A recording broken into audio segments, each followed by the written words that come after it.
بسم اللہ الرحمن الرحیم۔ السلام علیکم۔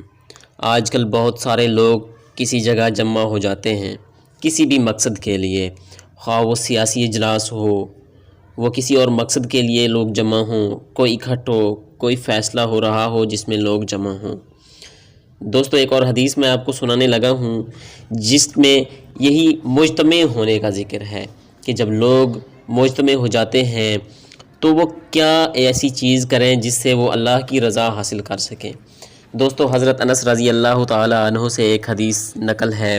حضور پاک صلی اللہ علیہ وآلہ وسلم کا ارشاد ہے کہ جو بھی لوگ اللہ کے ذکر کے لیے مجتمع ہوں اور ان کا مقصود صرف اللہ ہی کی رضا ہو تو آسمان سے ایک فرشتہ ندا کرتا ہے، ایک فرشتہ اعلان کرتا ہے کہ تم لوگ بخش دیے گئے اور تمہاری برائیاں نیکیوں سے بدل دی گئیں۔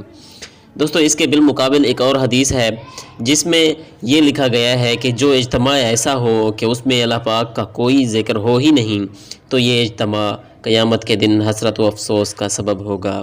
اللہ اکبر، سلامت رہیں۔